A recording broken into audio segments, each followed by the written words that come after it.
star falls in your mouth, falls in your mouth, falls in your mouth. Don't swim in the ocean, you'll get balls in your mouth. Balls in your mouth, balls in your mouth. Don't swim in the ocean, you'll get balls in your mouth. Balls in your mouth, balls in your mouth. Don't swim in the ocean, you'll get balls in your mouth. Balls in your mouth, balls in your mouth. Swim in the ocean, you'll have balls in your mouth. Go ahead! Balls in your mouth, balls in your mouth. Don't swim in the ocean, you'll get balls in your mouth. Balls in your mouth, balls in your mouth. Don't swim in the ocean, you'll get balls in your mouth. Balls in your mouth, balls in your mouth. Don't swim in the ocean, you'll get balls in your mouth. Balls in your mouth, balls in your mouth. Don't swim in the ocean, you'll get balls in your mouth. Balls in your mouth, balls in your mouth. Don't swim in the ocean, you'll get balls in your mouth. Balls in your mouth, balls in your mouth. Don't swim in the ocean, you'll get balls in your mouth.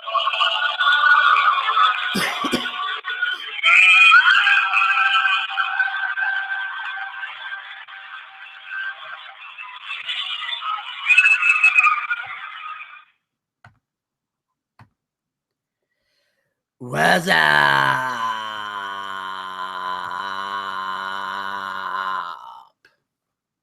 Boochcast fans, listeners across the internet, radio waves? This is Vinny Bucci, aka the Booch, and this is that time again, once again, yet again for the Boochcast. What's up, everybody? It is Monday, August the 8th, 2016. It is high noon, and we have got a lot to discuss here today on the Boochcast. And first off, let me just say, you'll notice that the title of today's show is awkwardly called 8 plus 8 equals 16. I posted that for a variety of reasons. Today is August 8th, 2016, so obviously it's meant to be like the initials 8816 because August is the 8th month of the year, this is the 8th day, and 16 is 2016. And for those of us who took basic math in school, we all know 8 plus 8 is 16. So this was basically my polite way of saying I honestly couldn't come up with a title for today's show. I really couldn't. I tried something cool. I tried something badass. I tried something strange and unique. But I just couldn't come up with anything. So I thought, you know what?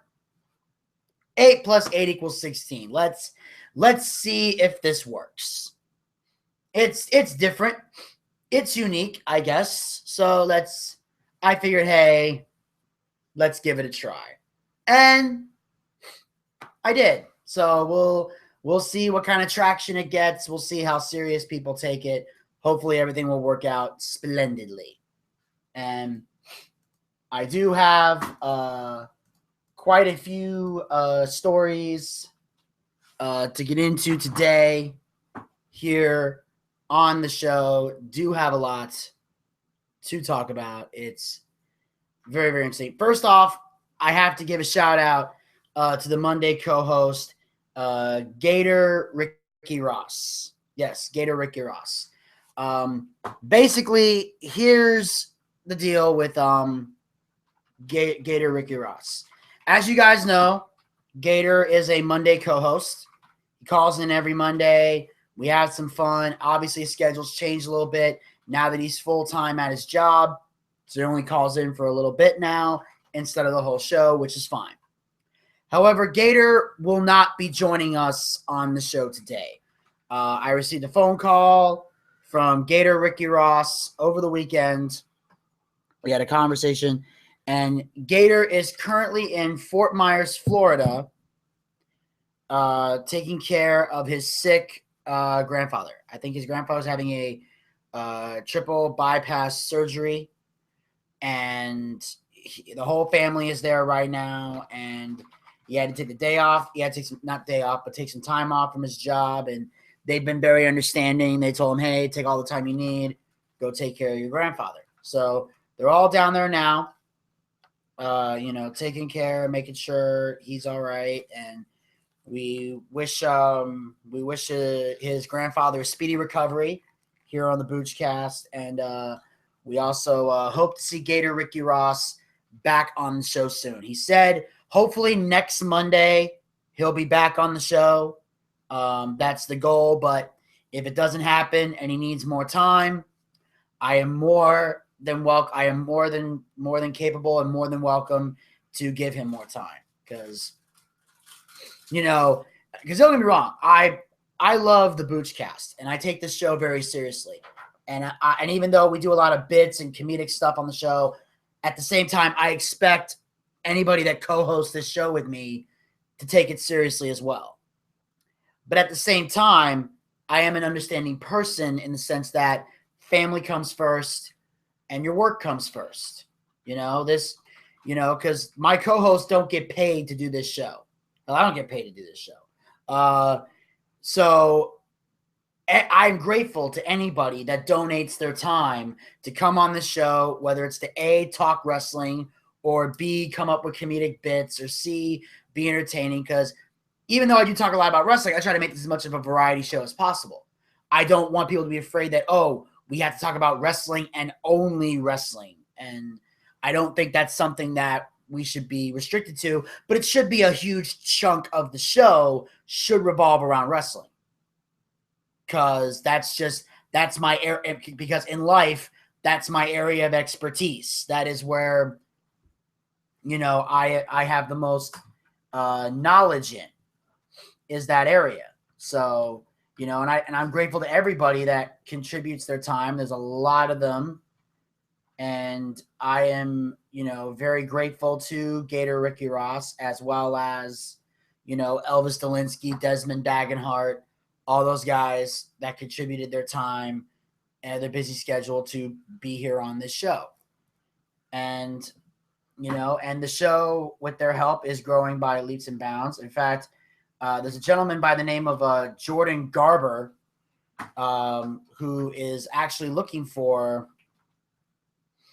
a good he asked if I was needing another co-host or a guest co-host. He said that he has a good resume in the wrestling media world, and he just finished off a headline-making interview with Santino Marella, and I definitely want to schedule a time. He wanted to come on, I think, last week, or actually he wanted to come on, during this, crazy week that I had. He wanted to be on last week, but unfortunately, last week was all booked up, and my head was in a million different places because I have so many multiple projects that I'm working on.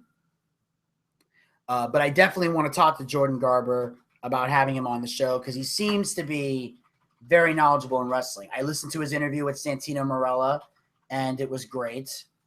And he works at another news show, angrymarks.com. He has a show on Blog Talk, the VOC Nation, I think it's called. And he is definitely a wrestling fan.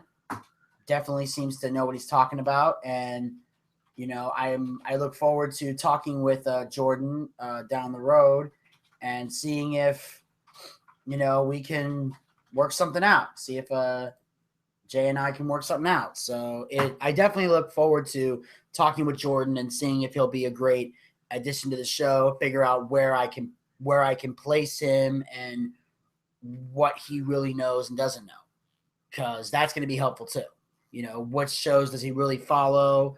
There's a lot of questions I'm going to have to ask Jordan, but if he's willing to donate the time, I'm in. I'm always looking for, other people to talk to, in terms of the wrestling business, because some people look at it differently, and maybe we can have, civil discussions, provided that, you know, he can have great discussion, you know, and provided that I can have, as long as I can have an intelligent conversation about wrestling with him, and he's not somebody that will get emotional or hot-headed or think I'm stupid for liking this guy or that guy or whatever, I think it could work out great. So I haven't had a chance to talk to Jordan yet because of all the crazy stuff that I've been doing and all the stuff that I've been planning, but I definitely have that on my to-do list to talk to Jordan, get him on the show, and see what we can do.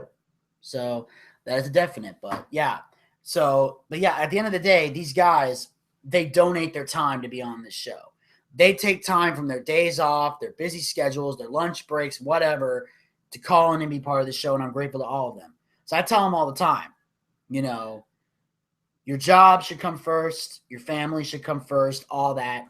So when Gator told me, hey, I needed time off to take care of my grandfather, I gave it to him.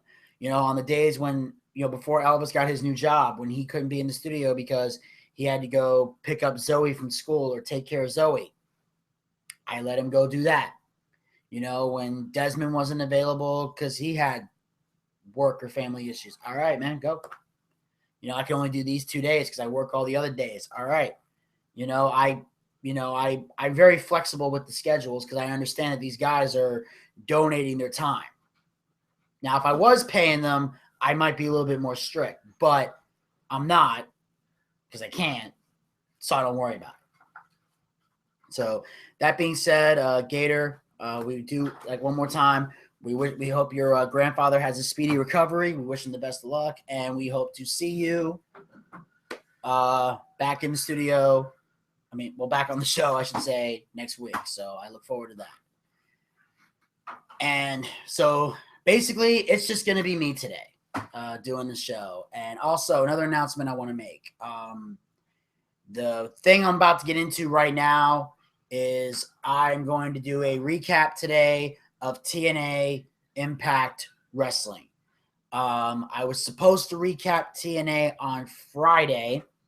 I had started to recap TNA. I even had some stuff set up so that Desmond could, you know, look at the matches and everything and see it all for himself in the studio because Desmond's problem is he doesn't really follow TNA anymore. I'm trying to get Desmond into the habit of watching TNA again since he is, in fact, a Friday co-host. And, you know, TNA Impact Wrestling has moved to Thursday nights. So I need Desmond to start watching TNA so we can recap it together. You know, it's imperative. You know, Desmond in the back in the day was a Monday, Tuesday co-host. So TNA was not an issue for him. I didn't care if he watched TNA or not. Now I need him to get into the habit of it, if for no other reason than to recap the show. And like I said, when it comes to storylines and everything, I'll help him where he's struggling. I'll help him to understand something. All he has to do is ask me questions, I'll clarify it, and that way he can get back in the groove a little bit. But Desmond does need to start watching TNA. That is a definite. He needs to do so. If for no other reason than to make absolutely certain that he's ready to do these recaps. And just when I was about to start the recap of TNA, I played a bunch of clips. Before I could even get into the first match, we had a caller. And he was a new caller. It wasn't somebody that called in, every single time. We've had guys that call in on a frequent basis, guys you've heard more than once. So we kind of just went, all right, didn't worry about it so much. And then we just went right into, the issue. So it was a new caller. And usually, like I said, when I've had callers that call in like all the time, constantly, I leave them on hold. I'm not ashamed to say that because, I have a lot of content that I need to get through. And that's the happy middle ground I'm trying to find with some callers. Some callers have it, a lot of them don't. Is that, while I do enjoy talking to callers, while I do enjoy interacting with callers, at the end of the day, I do have a show to do. There are people that are tuning in to hear something specific that I have to say on an issue. And if you're calling in and taking me on a whole nother direction, that's fine, but be mindful. But when it eats up all the time that I got, and I can't get to what I originally wanted to talk about because you were obsessed with wanting to know about with your topic, it's disrespectful to the other listeners. And I know most of you probably are like, Booch, why should I give a shit about the other listeners? Well, because they're tuning in. Like I said, they had a specific thing they tuned in to see.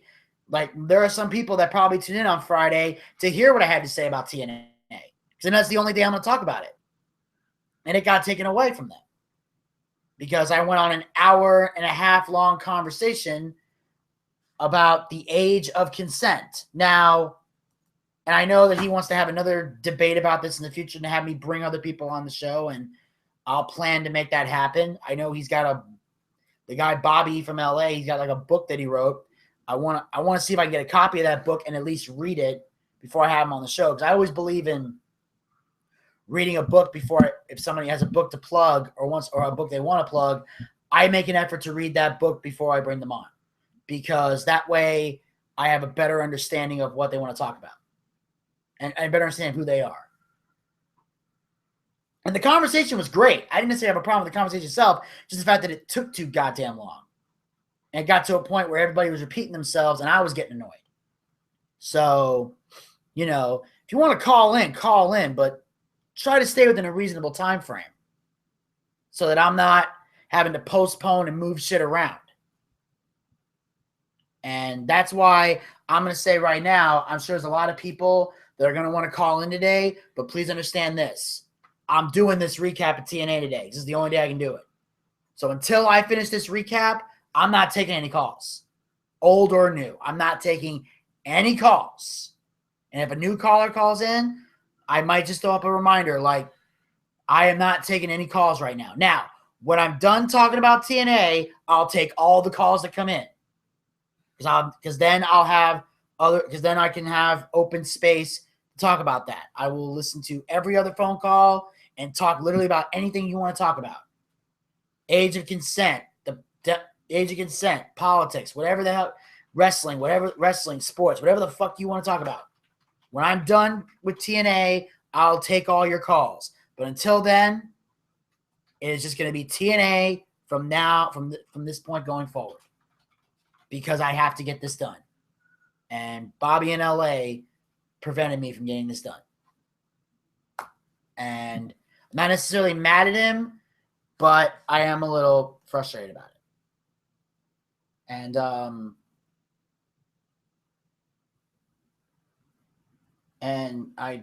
Wait a minute. Actually, ladies and gentlemen, I'm a little bit surprised here because I thought he wasn't going to be on the show today.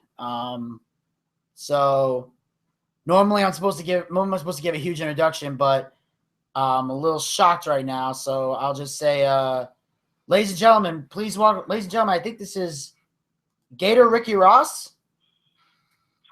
Yes, sir. How's it going, Vinny? How you doing? I had a few minutes, and I said, let me call him in real quick. I don't know if you're bringing down the story or anything, but I figured I'd say let me call him in for a couple minutes. So Sure. I ain't gonna leave you hanging like that. I ain't that kind of fella. Okay. All right, Gator. All right. Is everything okay? Say what? Is everything okay? Yeah, everything's getting, we're getting better. You didn't run down the story, did you? All right. I'm just asking, did you run down the story or not? I did run down the story. Yes, I did. I was telling everybody because I was not expecting your call today. Okay. Yeah, but everything's doing better, folks, and I appreciate everybody who got me in their thoughts. I appreciate that. But yeah, we're getting better. They're getting ready to. We're gonna actually get him moved out of the ICU today, which is good. He ain't gonna be going anywhere for a couple of weeks, but hey, out of the ICU is better than anything. Absolutely, because that's usually a good sign. It means that he has a chance to get better. Exactly. So that's good. That's always good. Everything's better once you get out of the ICU. I mean, I'll tell you something though. This hospital is nice. It's like a mall. I mean, there you go. First off, there's many rednecks in the United States like this is a bad idea. I'm just gonna say that. But it's nice. It's real nice. They got a Subway. I ain't never been to a Subway before, so that's been going back and forth. So that's cool. Okay, I'm surprised that would even be. I'm still surprised that restaurant's still in business. You and me both. I mean, it's funny though because I go into the Subway and they got folks in there. They got Hindus in there, and they always comes up there, coming out there. Hey, yo, let this up through there, and I'm just yes, I want a sub. It's called Subway, ain't it? It ain't called Sandwich Way. It ain't called Fish Way. I want a sub. Okay. And they sell pizza too. Do you know Subway sells pizza? Yeah, I think so. I might have noticed that. I haven't been to Subway in a while. I think the last time I went was a couple weeks ago. I think Desmond was in studio, and after the show, we went to Subway, and I just remember, it was. I think I saw a pizza in the corner, but I was like, nah, I'll just go with the cheesesteak to be safe. For some reason, I don't trust the pizza. Yeah, and they got people in here also at the hospital. They got people in here that do live music downstairs on the first floor. And you can stand on the balcony of the other floors and look down and listen to the music. And it's cool because there's a lady down here playing piano the other day. And they asked for requests and everything. And I told them I said, play some ACDC or Square Skinner. And they wouldn't do it.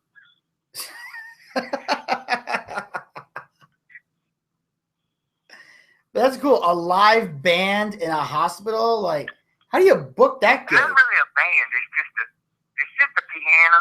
A piano. They had a piano down there. And the other day, some dude brought in a saxophone and trumpet with it down there doing the saxophone and trumpet. And that was cool. He wouldn't play no George Michael, so I was a little upset. He was playing no Taylor Whisper. I guess most sax players aren't real big fans of George Michael. I mean, well, I guess apparently, which by the way, I am in the hospital right now, and I have had people look at me weird talking in his voice. So it is quite weird talking in his voice in the middle of the hospital. Oh, hello, how you doing, Zach? But yeah, they had a saxophone player down there, and there's some dude playing clarinet. I kept comparing him to Vinny G, and he didn't like it. Okay. He didn't like being called Kenny G. Ah. He didn't like that. He didn't like that. Yeah. Didn't seem like he would. He got out of prison, and he wasn't afraid to go back, so I stepped away. Yeah, when someone's not afraid to go back to prison, you want to leave. You want to leave that guy alone. That's a crazy son of a bitch. Yeah, you just want to let him play his classical music because it soothes his soul and just walk away. Yeah, just walk away. Mm-hmm. Whatever soothes the savage beast, make it happen. Exactly. Whatever soothes. I'm not sure you may actually hear the music right now because there's actually a lady playing piano right now. She's looking at me real weird because I'm talking on the phone. Apparently, I'm talking at the sound that is normally reserved for movie theater sampling. Okay. So, I don't know. She's looking at me weird, but she's probably, what, 60, 70? I don't know. I get it. I'm sorry? I said I get it. Okay. I would get it. But for all I just checking in. I didn't want to leave you hanging. I know the fans they wanted to at least hear a little bit of what's going on. So I called in, and I appreciate everybody, and thank you, Vinny, and as always. And I'm gonna go on back, and I hope you have a good rest of the show and everything. So yeah. All right, man. Well, I hope your grandpa gets well soon, and hopefully we'll see you back. All right, man. Take it easy, and I'll hope to be back next week. If not, I'll call in like I did today and just shoot the shit for a minute. All right, man. Sounds You good. know, I gotta get back in the hospital room, so I'm going on back on the road again. I'm not gonna sing the whole song, but we'll talk to you later. Okay. All right, man. Sounds good. I already got people giving me stares. All right, later, Vinny. All right, see you. Everybody. Yeah. All right, see you, Gator. And that, ladies and gentlemen, was Gator Ricky Ross. Glad he was able to take a little moment to call in. I was not expecting that, and that is why I took that call. So unless Elvis calls in, I'm not taking any more calls till TNA is done. That was an exception because Gator is a co-host. Elvis is a co-host too. So if Elvis calls in, I'll take his call. But if not, it's just TNA all the way through. And, you know, it's only fair that I give Gator some time to speak because he's a co-host. He works here, technically. So I don't have any clips of this because I already deleted them. So I'll just give a little quick speed through of what I talked about last time. There was a backstage segment that opened the show with Drew Galloway talking about his plan to destroy EC3 for costing him his shot at the TNA World title. And he didn't want to give us all the details because he was afraid the video would be used as evidence against him. But apparently Drew Galloway has a vendetta against EC3. Once again, EC3 inadvertently hit Drew Galloway with a kendo stick and cost him the finals of the Bound for Glory tournament. So now we got EC3 and Mike Bennett. They're in the ring. You know, Bennett says Dixie Carter's been against him since he arrived. He had the hardest road in the Bound for Glory playoffs. And then EC3 said, I'm the first person ever to defeat you, and that will never change. Each says tonight they will find out who truly is Bound for Glory. Moose walks down the ramp, and then Bennett and Moose beat down and attack EC3 and leave him laying in the ring. Then Eli Drake says no one should be talking but him because he is Eli Drake. And then we're going to find out what that means later tonight. And then they show Rosemary telling Bram the first part of the story of how she became who she is today. And basically it's a flashback to what they talked about last week as we're supposed to see the continuation of that story on this episode of Impact. So on that note, we're going to jump. So that's a little bit of what we talked about yesterday before we got the Age of Consent phone call. And now we can start with the first official match of the evening for the King of the Mountain Championship. Eli Drake defends the title against James Storm. And this match was very well done, I will say. I enjoyed this match. Eli Drake, like I said before, he is the ultimate trash talker. Probably one of the best promo guys in wrestling, and definitely, I think, the best talker in TNA. Hands down, the best promo in TNA. Eli Drake is an amazing personality, and I think WWE or NXT would be lucky to have him on their roster. I think Eli Drake is a natural born heel. I think he's just a great heel. I'm not saying he couldn't play a babyface because he was briefly a babyface when he was in The Rising with Drew Galloway and the other guy whose name I can't remember. But, you know, I probably could if I saw the name in the picture, but I don't really remember off the top of my head. But Eli Drake is definitely an amazing talker. James Storm is too. And these guys had basically, this was a fight. This was a knockdown, drag them out brawl between these two. These guys, you know, countering each other, matching each other, move for move. This was a legit wrestling company. Legit wrestling match.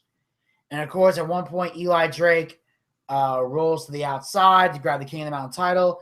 Drake tries to hit Storm with the belt, but Storm kicks it out of Drake's hands, hits the eye of the storm, but Eli Drake still manages to kick out.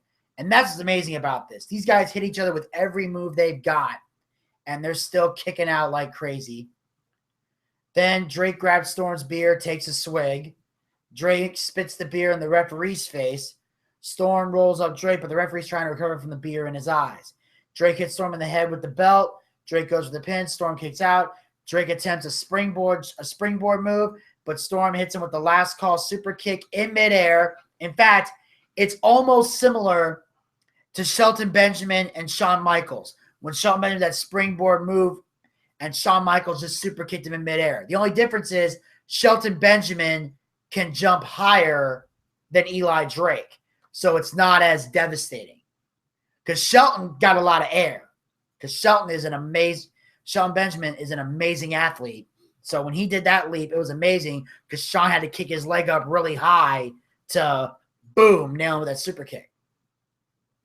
In this one, Eli Drake didn't quite jump as high. And Storm hits it. 1, 2, 3. The winner and the new King of the Mountain champion is the Cowboy, James Storm. And I will say, loved it. Like I said before, James Storm deserves to be a champion in TNA. I think Eli Drake needs to move on to bigger and better things. He doesn't need the King of the Mountain title anymore. James Storm, as I said before, this guy is one of the last TNA originals left. I think it's like him, Abyss, and I think that's it. I don't know anybody else that's a TNA original that's been there since day one that's on that active roster. Everybody else has already left. They've got Abyss. They've got James Storm. That's about it. So, in my opinion, James Storm should be pushed as a champion. In fact, I think he needs to be the world champion at some point. And apparently, so did the booking at TNA. Because as soon as James Storm won the title, Bobby Lashley, the TNA world champion and the X Division champion, comes down to the ring and confronts James Storm and offers him a very interesting proposition. James Storm. Hey, man, I'm not here to fight you. At least right now. You just went through war, Dave, and all I want to do is come out here as champion to champion. And congratulations.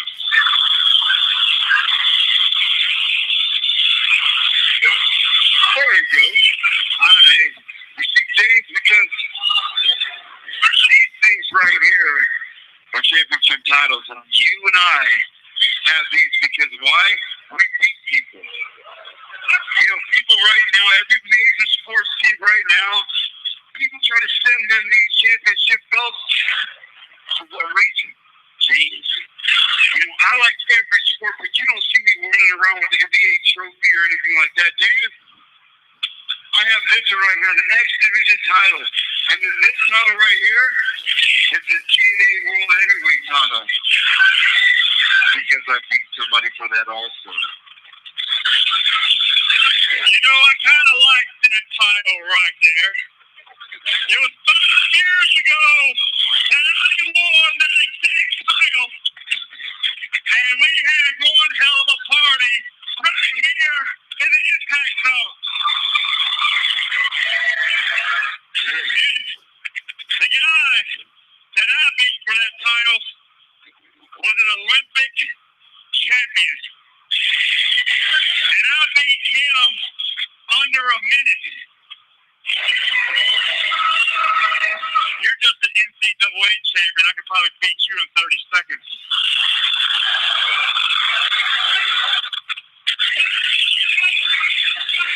There you go, just like everybody else.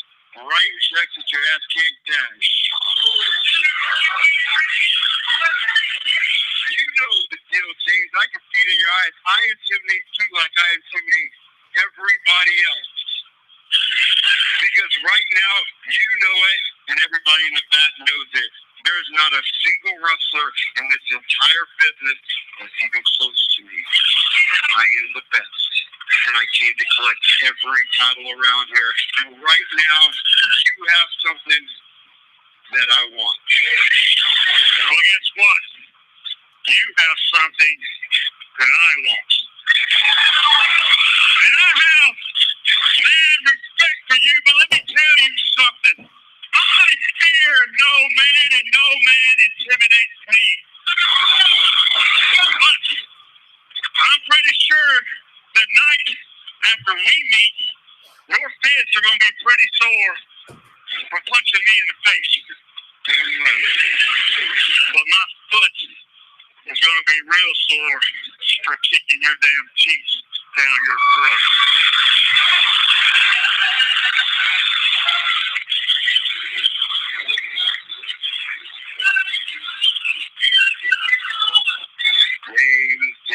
James. You don't have to be scared of me. Because brave people get their ass whooped every day. And that's what you did. You're a gambler, man. I'm going to put out a little gamble for you. And I'm going to do it the same way that I did to Eddie Edwards. And I'm sure you're probably going to make the same mistake.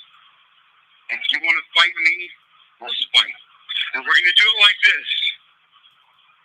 Your title and my title. But I'm going to give you an option. Because I didn't give Eddie Edwards an option. I told him that he was going to fight me. I'm going to give you an option. This is your option. You have two things you can do. You can, one, accept my challenge, or you can two, you can just hand me that belt right now and save yourself the ass whooping. But let me tell you, James, save yourself the ass whooping, and I'll go back there and I'll get you a replica just like all the other little sports teams have, and you can take it home with you. You can put it on your social media. You can brag to your friends back in Tennessee that you're a champion and you once were a champion, and you can save yourself this ass whooping. What's your choice, James? Walk away with this title, or get your ass whooped and have me take it from you? That respect just went out the window because I like ass whippings, bitch. I think that means that James Storm accepts. Beautiful kid. You really wish you didn't make that decision. I'm going to hurt you real bad.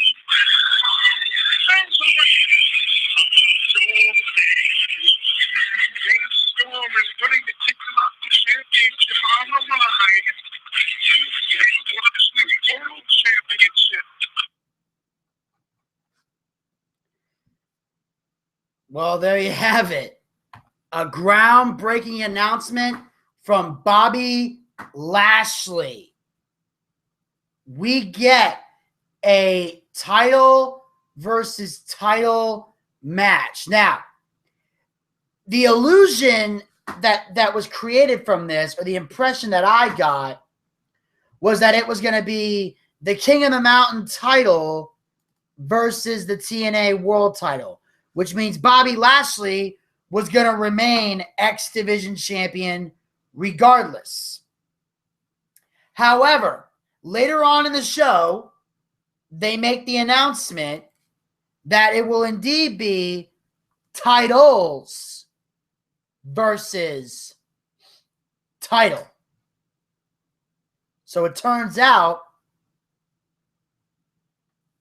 that it's going to be basically how it's going to work is Bobby Lashley's putting both his belts on the line, and James Storm is putting his King of the Mountain championship on the line. I'm trying to get confirmation from this, because I'm trying to get this website to load, but basically they're saying that it's going to be all three titles on the line, and the winner's going to walk out with all three belts. So Bobby Lashley's on a mission to collect all the titles. But here's the big question. If Bobby Lashley does in fact win and gets his hands on all the championships, if he does in fact win, is he going to go for the tag team titles? Will he try to become a tag team champion? And will he even want to be a tag team champion? Because there's not a lot of people that Bobby Lashley is really friends with. And he knows if he tries to get a tag team titles, he would have to promise a title shot, like at least a world title shot, to whoever his partner would be. So it's going to be titles versus titles. So all 3 belts are going to be on the line. And it's going to be this Thursday on Impact, Bobby Lashley versus James Storm. And I'm going to be honest. There's a part of me that thinks that Bobby Lashley is probably going to win because they want to make him the true destroyer. And they're showing, Bobby Lashley can make history. So it seems to be all revolving around Bobby Lashley. But in my expert opinion, James Storm should win. I do. I think James Storm should win. And I'm going to tell you why. As I've said before, James Storm is long overdue for another reign as TNA champion. Because yes, he did win the title 5 years ago, but he only held the title for 1 week. He would go on to lose the belt to Bobby Roode when Bobby Roode betrayed James Storm, and that's when the whole it factor of professional wrestling started. His whole epic heel turn started when he took the belt from James Storm. And James Storm never wrestled for that belt again. We never saw James Storm get a world title shot since then. And I feel like James Storm deserves to be the world champion. And I can give you all the reasons why. 1, TNA original. Number 2, amazing wrestler. Number 3, great talker. Number 4, he left NXT to come back to TNA. Loyalty. You're going to tell me that man doesn't deserve to be a world champion? When he had the opportunity to go to NXT, he was on NXT TV bragging about the fact that James Storm is here. We were all happy. I was watching NXT. I couldn't believe James Storm showed up at NXT. It was amazing. And then he left. He went back to TNA. Now, of course, the door is always open for James Storm to go back to NXT at some point, but he still went back. Even when people said it was a dumb decision and that TNA is this sinking ship and it's going to go out of business, nobody gives a shit about it, and their viewership is low, he still went back. That alone should make him the world champion, in my opinion. The fact that he's willing to perform on a show that almost the entire IWC and the entire wrestling world thinks is shit. Even though I personally enjoy it, a lot of people think it's shit. But he still went back. That speaks volumes. Not only that, James Storm is a great athlete that's done his fair share of top rope moves and high flying, and I think James Storm would do very well as an X Division wrestler, having to do high spots and things like that. I think James Storm is capable of that. I think he's capable of being an X Division wrestler and being able to embody what all those X Division people do. He's a hell of a lot more of an X Division representative than Bobby Lashley. I'll tell you that.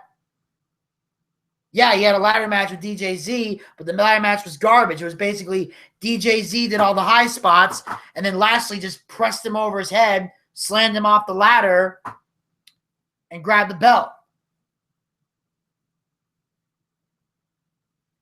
That's not a great X Division wrestler to you? So, in my opinion, James Storm deserves those titles. James Storm deserves to be the world champion more than Bobby Lashley. He would make a better X Division champion than Bobby Lashley. And he just won the King of the Mountain title. I sure as hell wouldn't want him to lose that after a week, too.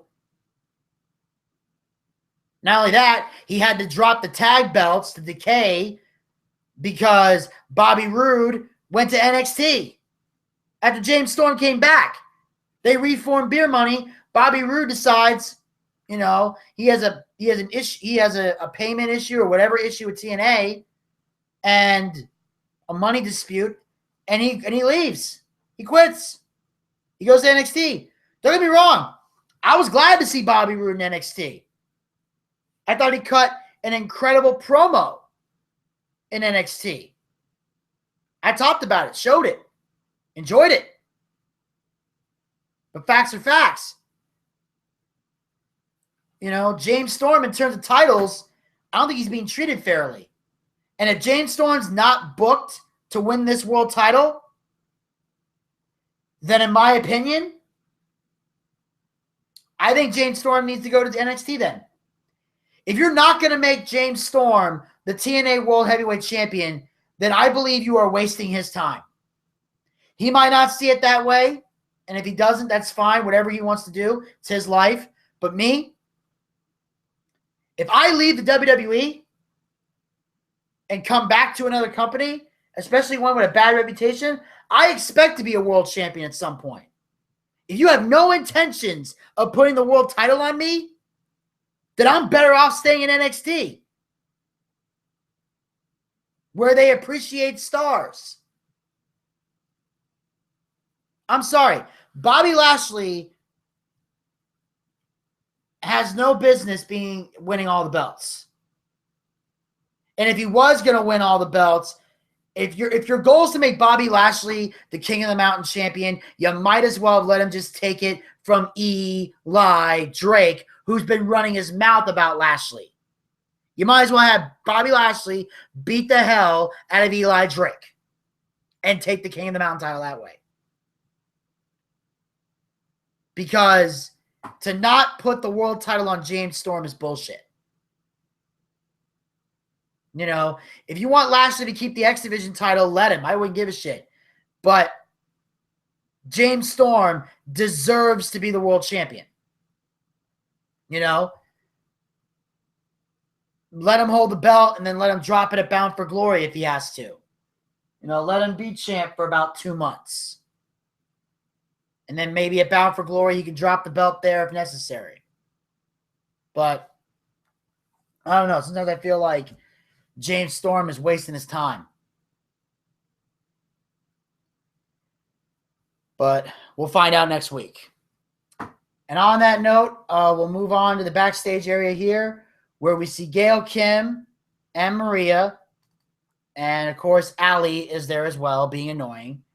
And as we all know, Gail Kim has to face every member of the Knockouts division and beat them all in a match in order to get a title shot at the Knockouts Championship. Well, here's what Maria has to say about her next challenge.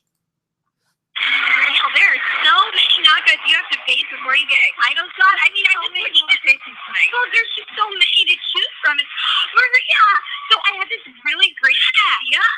Hoping. No, but this idea that I had, I really think that it will be so good. No, and thinking. I did not pay you to think. Got it?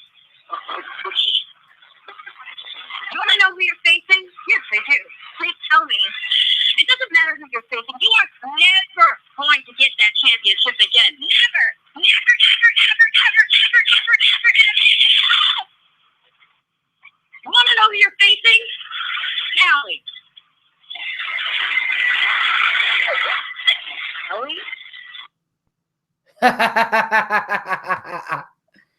Well, obviously, I think Maria is getting just as annoyed with Allie as we all are.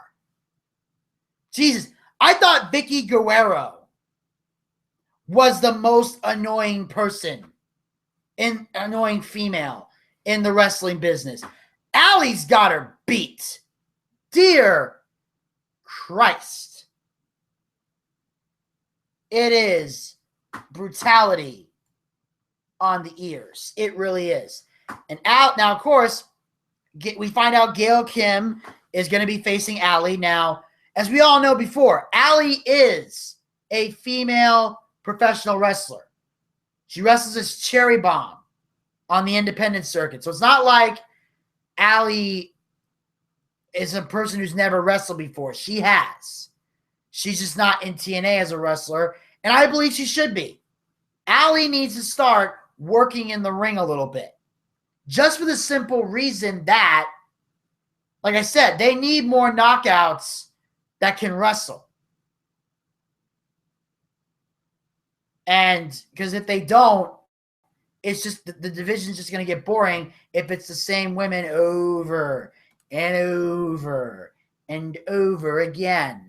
You got to be able to switch it up, and they can't switch it up. It's a lack of females. And anyway, we got Gail Kim facing Allie, which is weird. And then we get to the match. Gail Kim versus Allie. And Gail Kim comes out to the ring. And then all of a sudden, Maria comes out. So Gail Kim's in the ring. Allie's in the ring. All of a sudden, Maria comes out and has one final announcement to make before the match starts.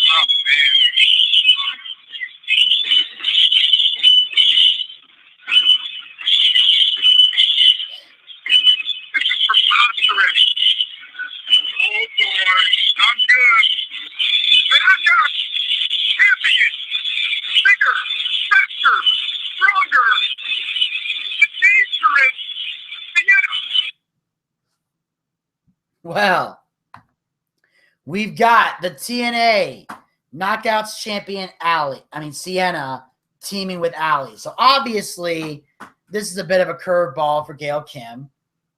And I will say this was a handicap match that actually became somewhat entertaining as Kim tries to attack Allie, but Sienna smashes her from behind naturally. And then basically most of the match is basically Sienna and Gail Kim wrestling and Allie being an idiot. Like, she can't seem to lift Gail Kim because she can't pick Kim up for a body slam. Then Gail Kim is all alone with Allie, splashes Allie in the corner, hits a modified neck breaker, sets up eat defeat, but Sienna breaks it up. And then Sienna hits the AK-47 on Gail Kim. Allie pins Kim, but Kim somehow kicks out. Sienna goes with a silencer, but Kim moves out of the way, which causes Sienna to run over Allie. Kim tosses Sienna out of the ring and pins Allie. 1, 2, 3. Gail Kim wins the match. And again, I don't get this whole thing. Why? Obviously, they're trying to drag this out till we get to the very end. But again, I don't really see why Gail Kim needs to be the Knockouts champion. I don't see how that benefits the company in any way. And I honestly feel like after the Hall of Fame, Gail Kim needs to retire. I will not necessarily retire from wrestling, but she needs to leave TNA and go to NXT or something like that. I feel like in TNA, Gail Kim has done it all, and she's just dragging her feet. But either way, this was somewhat of an interesting handicap match. I'm not going to lie. I wasn't really emotionally invested in it because, like I said, I feel like they're shoving Gail Kim down the TNA audience's throats, which is why I'm not. And that's not, again, I'm not saying Gail Kim is not a talented wrestler, because she is. But it's just a common case of you're putting the spotlight on one person, and that one person is not helping the rest of the roster. And because that one person is not helping the rest of the roster is suffering. Excuse me. Sorry. But, and because the roster's suffering, it's just, not interesting. So it's getting to the point where the knockouts matches don't really do it for me. It's basically Gail Kim and this person, Gail Kim and that person, Gail Kim whatever, and you got nobody, and you got women who can wrestle, but you got them as valets and managers and shit, when it's a waste of everyone's goddamn time. And I just feel like this is something that is not benefiting or helping anyone. It's not helping the Knockouts division, and it's just putting the spotlight on Gail Kim. So I'm sorry. I am not interested in Gail Kim's road to redemption. Some of you might be. That's why I'm talking about it, but it's hard for me to get excited over it. And on that note, I'm going to move on to the next segment here, which is another part of the Bram Rosemary saga.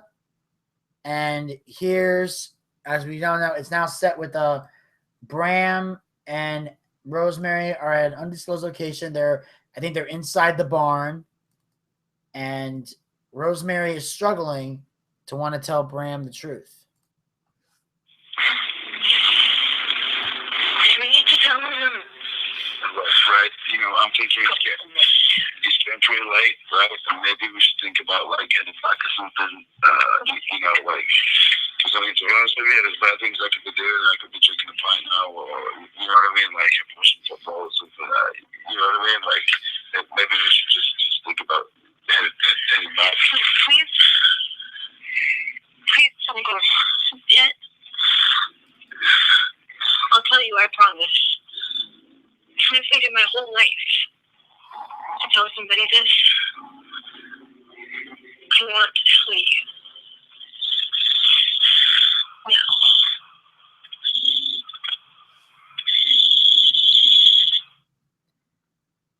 Well, obviously, this is becoming more of an awkward situation. Rosemary's still talking to herself, talking about how she needs to tell Bram about, what happened in the barn and everything else. And, everything's becoming more and more awkward. It's like everybody's trying to figure out, what is this story? What happened to Rosemary in this barn? Was she attacked? Was she raped? Was she brainwashed by a cult leader? What happened to Rosemary in this barn that ultimately caused all this chaos and destruction in her life? I will say, TNA has a habit of doing this and keeping people on the edge of their seat. And I'm just sitting here hoping that this isn't the only segment that we hear, and that we do get the whole story at some point. And on that note, we cut to the backstage area where we see the broken Matt Hardy, who, as we all know, a few weeks ago, Matt Hardy was in the semifinals of I think it was last week, the semifinals of the Bound for Glory series. And brother Nero, Jeff Hardy, threw a hammer into the ring, and unfortunately EC3 got his hands on it. And that ultimately cost him his shot at the TNA World title. And here's how Broken Matt Hardy has to say. Brother Nero, you deleted obsolete mule. Last week, you found me, and you cost me my opportunity at the title of the world in your failure. It's just like when we won all the tag team titles in the wrestling universe. We came to TNA and won the tag team titles. We solved the Rubik's Cube of tag team wrestling. And what did you do, Brother Nero? You went out like an inconsiderate mule, and you hurt yourself. You cost us those tag team titles. You cost me money. You damaged my network. Well, tonight, I'm going to Impact Zone, and I am going to tell a story, and you will learn what you must do next.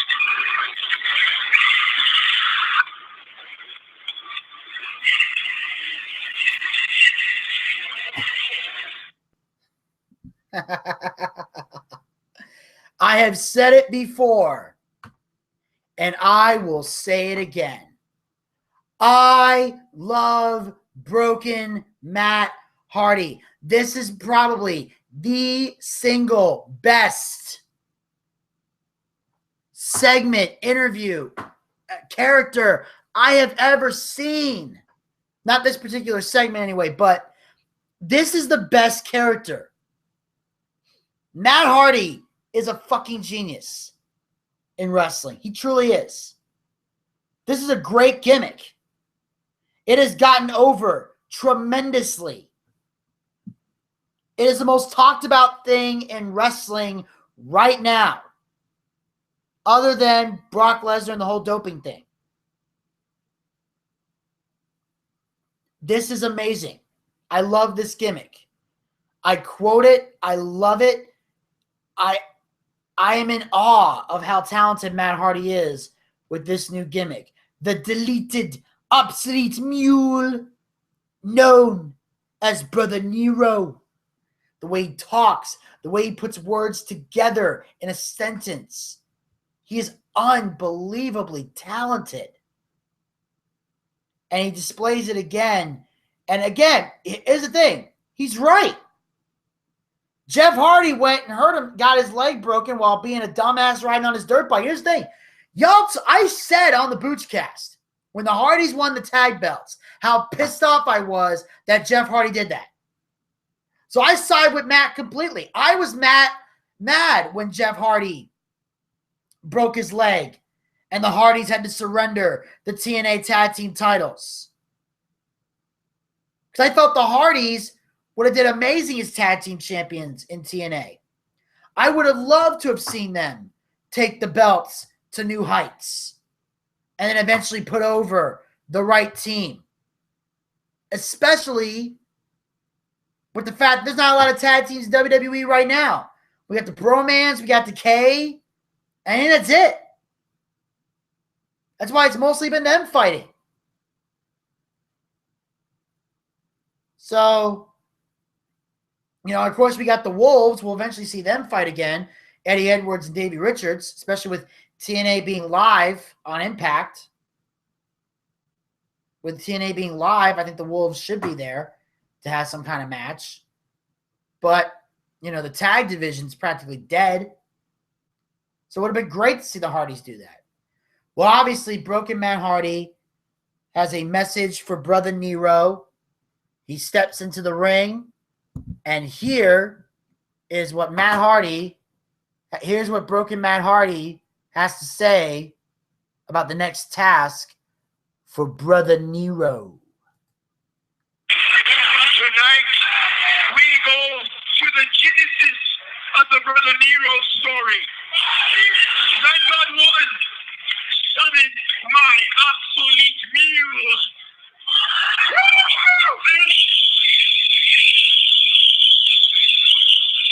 I'm sorry.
the most popular and exciting tag team in history.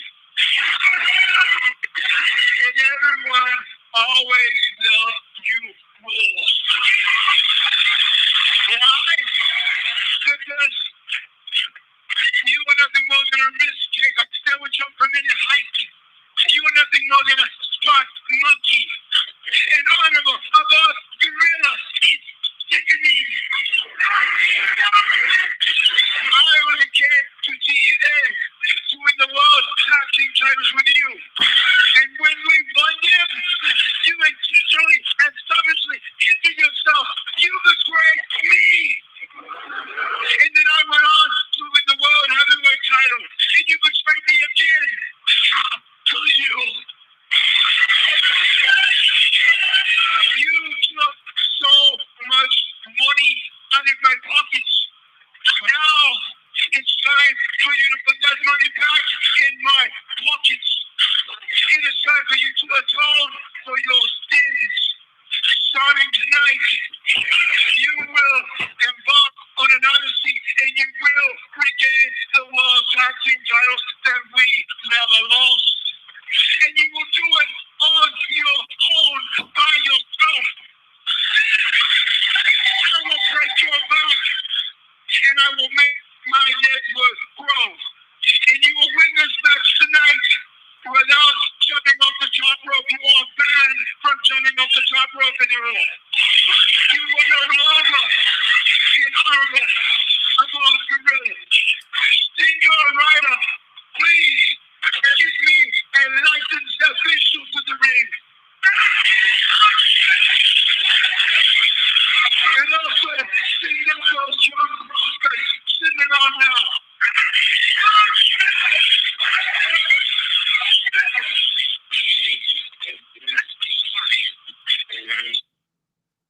Jeff Hardy to regain the World Tag Team title to embark on an odyssey. But he's got to do it on his own. And in this particular match, he's not allowed to jump off the top rope because before your match, Jeff only became popular because he was a stunt monkey. Monkey that took him to several World Tag Team Championships, my lad. Brother Nero John, Brother Nero Taylor, I knew you'd come.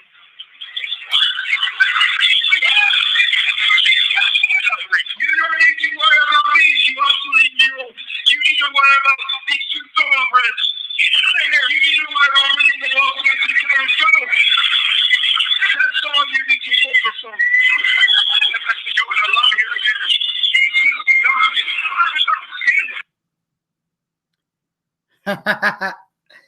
JT Dunn and Chuck Taylor. Those are the two guys they're facing. I love this. I do. You know, I still love the fact that, although I like the fact that now Jeff Hardy's like walking really fast to the ring. And Rebby Sky has to run even faster just to get in his ear to say, obsolete.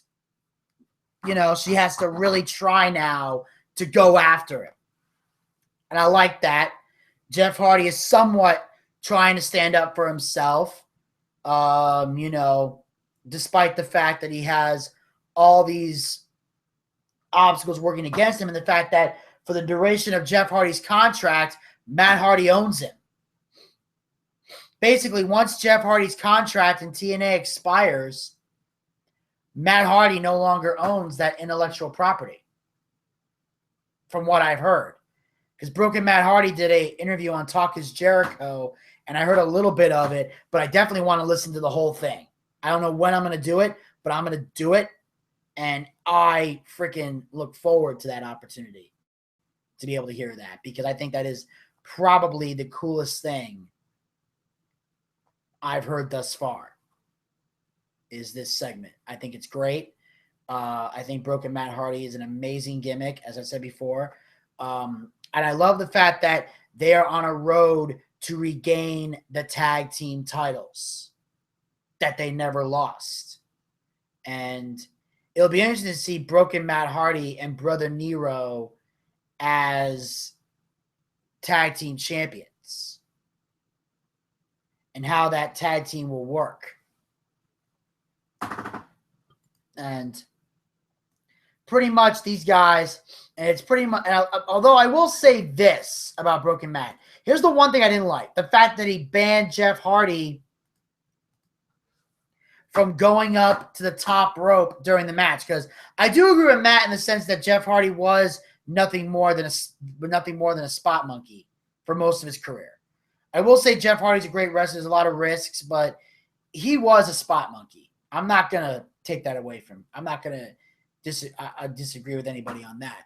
However, I will say that I don't think Matt Hardy should ban Jeff from the top rope, because don't you want Jeff to win the match? Don't you want to get the tag belts?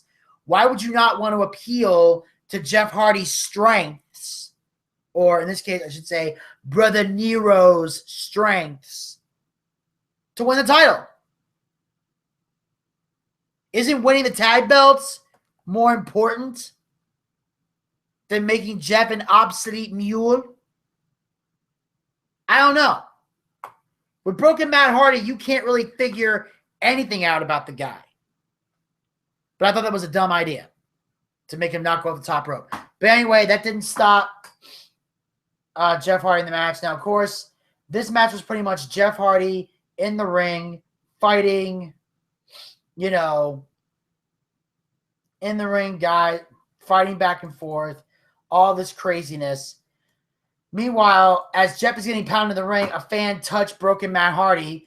Broken Matt Hardy dragged the fan over the guardrail and bites off the fan's ear, which is kind of crazy. Like, this guy just touched Broken Matt. Matt grabs him like there's a snapmare takeover, and now he's just biting him. And I'm watching it right now, just a little playback of it, and holy shit, like, he's biting off his ear. He's got blood coming out of his – now he's got blood in his mouth, but the blood looks very, very fake. It doesn't even look like blood. It looks like paint. So that was a pretty shitty attempt at faking blood. I will say that. They could have did a lot better with it. It looked like paint. It looked like lipstick. It was terrible. But obviously that fan was a plant, because there's no way Matt Hardy in real life would knock a fan out of the ring. They're not that stupid. So we know he's a plant. We just don't know if he's an actor. Probably not a wrestler. It doesn't look like a wrestler. Maybe he's an actor or something. They paid him a couple bucks to do that, and it worked. Did a hell of a job. And then, of course, Jeff hits Twisted Fate. Jeff attempts to go to the top rope, but Broken Matt Hardy stands in front of him while yelling at him not to do it. Jeff jumps over Broken Matt Hardy, hits a Swanton bomb.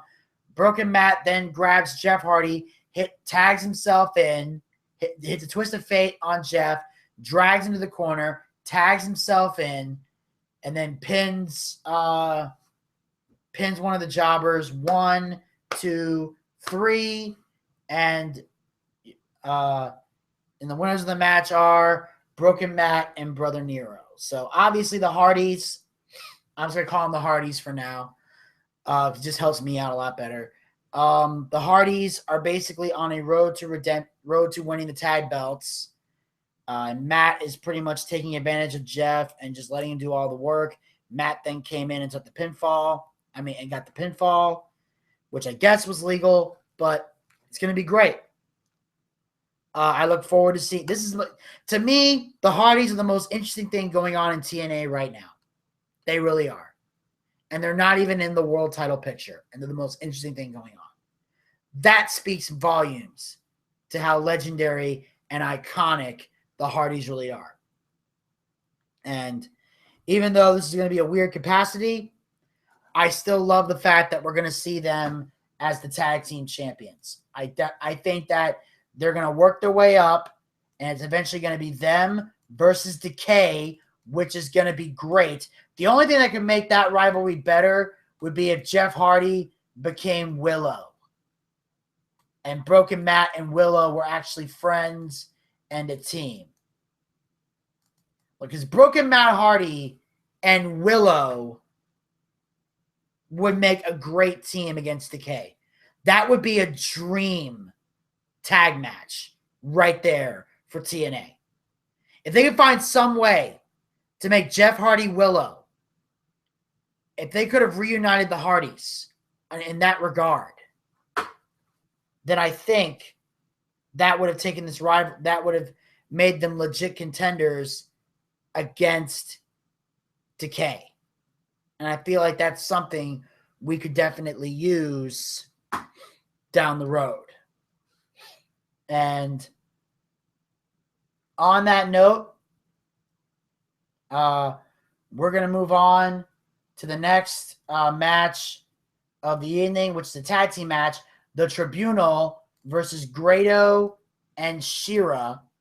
However, before the match, we catch Al Snow backstage with the Tribunal, and here's what he has to say about this tag match. You guys are either crazy or they're stupid. All training artifacts are stupid. It's not only 3 on 2, it's 3 specimens like that down. Think about it, you're in the gym this morning. Rich Hudson. Oh yeah. There were 3,000, 1,000, and I was out the parking lot. Rich Hudson, a gold Cadillac. Let's do it, guys.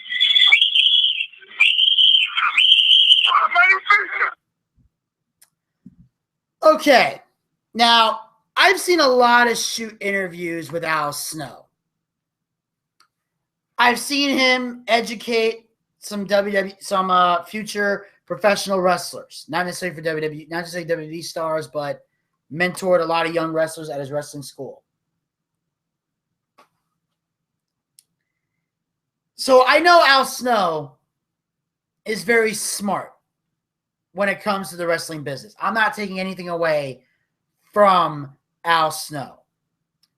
However, I do need to say this. The fuck is he doing? What is the point of this gimmick? I don't get it. If I interview Al Snow, I need to know. I really need to know what the point of this gimmick is. And why he thought, or anybody in the company thought, depending on who made the decision, that this was a good idea. I'd really like to know. I would love to get a conversation with Al Snow and find out how the hell he figured this out. And why did he choose to do this? Because it's just annoying, especially that stupid fucking whistle. I still try to figure out what's more annoying, Allie's voice or Al Snow's whistle. I can't figure it out. But either way, it's not entertaining to me. I really would like to get Al Snow's perspective on that. I really would.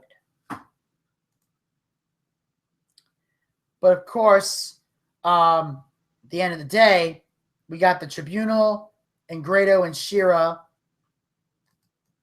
And this match pretty much becomes... Sorry about that. A 3-on-2 handicap match. And I guess you can tell from the yawning, that's how much interest I had in this rivalry. I'm ready for it to be dead because it's not going anywhere. You know, honestly, the only way you could have made this rivalry better would be if Mick Foley had came to TNA instead of being a general manager for Raw. Like I said, that would have made this rivalry 10 times better because Al Snow and Mick could have traded insults on the mic back and forth. Foley and Al Snow could have did a little work in the ring. You know, I'm sure Mick doesn't necessarily have to take bumps, but I'm sure he could just get Mr. Sacco and take care of Al Snow that way. Plus, it would have been great to see Mick Foley be the TNA Hall of Famer because he did contribute a little bit to TNA during his time here. Hell, he's a former TNA World Heavyweight Champion. Hell, he won the world title for a bit. And either way, I think it would have been a better match that way. But, of course, you know, It's mostly 3-on-2. Shira at one point accidentally distracted the referee as Grado rolled up out Snow with a small package. Snow kicked out. Grado tags in Shira. Shira scoop slams each member of the tribunal. Clears the ring. Grado rolls back into the ring. Shira tosses Grado into Snow for the cannonball. He does stereo power slams by Shira and Grado on Dax and Baraka. And then Shira hits the sky high on Al Snow. 1, 2, 3. The winners of the match, Grado and Shira. Well, hopefully with this tag team match, this rivalry can finally come to an end. That's what I'm hoping. I am really hoping this rivalry is now over. I personally want it to be over and done with and kaput. I don't want to hear anymore about this rivalry. It's dead. It's done. No one gives a shit anymore. End it. For the love of God. End it. And on that note, we move on to the next segment here. We got Rosemary and Bram. And Rosemary is free to tell Bram her story. To tell her what went down in the barn that made her who she is today. And here is Rosemary completing the story. So no whispering tree, no Montgomery, no spells or silvery dreams could have prepared me for what happened on that night. For I was ready to give Johnny everything I had and more, and here we were, two kids, celebrating what I was sure would be our anniversary for 100 years to come. Safe, Valentine. But then, as I was about to give him the card I'd made with the very strings of my heart, Johnny violated that night. I cried out, "You're just like the others."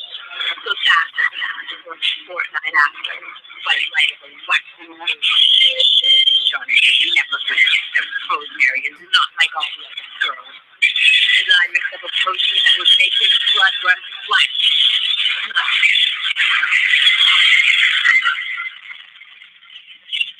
You want to stay? I'm getting pretty tired. Like it's getting pretty late, so I think I'm about ready to hit the eight. Come on. Please? What was you say? Look, I don't know how else to tell you this, all right? You know what I mean? Like, we've all had our hearts broken on bloody Valentine's Day. Get over it, all right?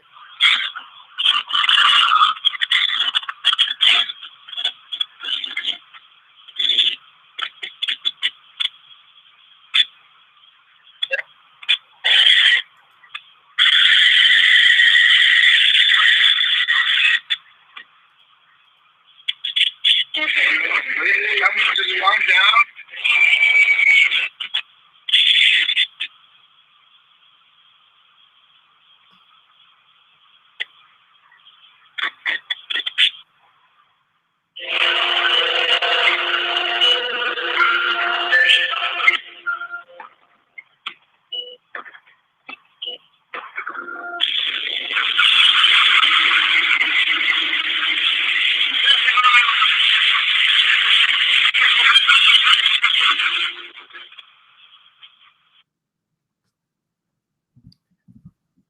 Okay.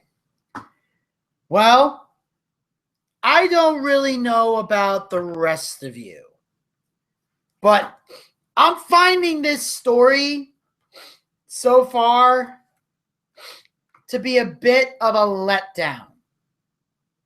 And I'm going to tell you why. And the reason I'm having a hard time with it is because basically the whole entire thing is basically her getting her heart broken on Valentine's Day. Basically, he showed Johnny the card, and from what I'm reading, he didn't seem to feel the same way about her. And she decided at that moment she would show everyone that she isn't like all the other girls. And that's why she became the crazy person. And Bram tells her everyone's gotten their hearts broken on Valentine's Day. Get over it. Rosemary freaks out, grabs an axe. Crazy Steve and Abyss appear and knock out Bram. And the Decay drag Bram to a car and toss him in the trunk and drive off. So once again, I don't know where the fuck this story is going. And if Rosemary is truly twisted. I mean, I'm not getting it. And I think this was a setup for Decay to attack Bram. And from what I'm reading, that seems to be the general consensus. And if that seems to be the general consensus, and from what I'm seeing here, if that's the case, then I find this whole storyline to be ridiculous. Because I would have loved to have seen Bram, you know, be with Rosemary and see that relationship go somewhere and see how it affects Decay and see if it gets Bram to join Decay or Rosemary to leave Decay. But now it looks like the whole thing's a setup to attack Bram. And if that's the case, then this whole storyline was a letdown. I was expecting something more dark. I was expecting something more twisted. I was expecting something to be out of control. Take it to the extreme. It's sports entertainment. And I know some people out there are going to get mad and pissed off. The wrestling purists are going to lose their goddamn minds if you take them on a if you take the story too crazy. Fuck them. Seriously. At the end of the day, wrestling is the most physically demanding sport on the planet Earth. The in-ring aspect is physically demanding. It can punish the human body. I know that. I respect what wrestlers do in that ring. I know it's not easy to do. I've been inside a wrestling ring. I know how tough that is. And I'm not just talking about Daytime Fighting League. I actually trained with wrestlers for one day. I told you guys, here on my YouTube channel, I tell you all the time at the end of every show, I got me going to pro wrestling school. I trained with wrestlers. Now, I wasn't becoming a wrestler, but I was invited to work out with them because on the Regular Guys show, they heard how much I loved it. So the Regular Guys thought, we'll turn a segment out of this. And Jerry and I went down there, and we recorded it. We filmed it. And then over the weekend, I edited it, put a video together, and put it out there. And uploaded it for everyone to see. Because Jerry filmed like a madman. And we edited it all like crazy. And that's what we did. We put the video together. So we have fun doing that. I've been in the ring Daytime Fighting League. I did one angle one time with a guy named Bobby Moore at Atlanta Wrestling Entertainment. I've been inside the ring. I've watched wrestling, independent shows, WWE, TNA, Ring of Honor. I've watched it all. Lucha Underground. I know that wrestling is a physically demanding sport. But at the end of the day, it's also entertainment. And I know that no matter how great a match is, without a storyline to get behind it, it's just a match. It's not special. Because the storylines, the psychology, that's what gets you invested in a match. That's why Rock and Austin is one of the greatest rivalries in the world. It's not just because the matches were great. Yeah, they were awesome. But that's because leading up to the match, you had a compelling story, an amazing promos so that when the match delivered, the whole thing was magic. That's what gets you invested. So take it to the extreme. That's why the final deletion is one of the greatest angles of the year. Because the Hardys took it as crazy as they could get. People agree that it's stupid, but it worked because they committed to it and gave us a compelling ending. Matt Hardy getting more and more and more and more fucked up and twisted. And Jeff Hardy trying to figure out the fuck is wrong with you. It is great. Yeah, the final deletion was out there. But again, like I said, it was the Hardys. They had to get crazy in order to top everything they've done. They're the most extreme. That's why they're called Team Extreme. They're the most extreme tag team on the planet. They've done it all. They've jumped off ladders. They've gone through tables. They've used chairs. They've been in steel cages. I Quit matches. You name an extreme match, the Hardys have done it. How else could you cap off this rivalry than a match at their house with a ring outside, shooting fireworks, a dilapidated boat, Willow popping up, Senor Benjamin, all of this, Jeff Hardy doing a swanton off a freaking tree, and then a Hardy logo going up in flames and Matt Hardy pinning Jeff in the sand or dirt or whatever the fuck that was they were lying in. The dirt pile. And in the end, Matt Hardy wins the match. Hold on a second. Sorry. My jeans are bunching and this thing is digging into my nutsack. Ugh. Sorry, I was trying to adjust it in my chair, but it just wasn't working, so I had to get up. But anyway, my point is, what else could they have done? So they should have took it to the extreme. Hell, bring back that Johnny Havoc guy or Jimmy Havoc guy. I would have loved, I thought he was going to be involved some way. You know, he was the guy that broke Rosemary's heart or, you know, just because he rejected the letter, like he should have done like, you know, it could have reminded me of that Bloody Mary story from Twisted Metal Black, where the girl's like, you know, I was only a child when the first time I ever liked a boy. One day I got up the courage to tell him. He pushed me down in the mud, called me ugly, and I've been alone ever since. And then it shows her going insane and watching all her friends get married, and she would freak and had to take medication. And then one day she stopped taking the medication because she felt better. And then her friend Kristen was getting married, and she became one of the bridesmaids as usual. And Kristen, when she threw the bouquet, she threw it in Mary's direction, and Mary took it as an insult. And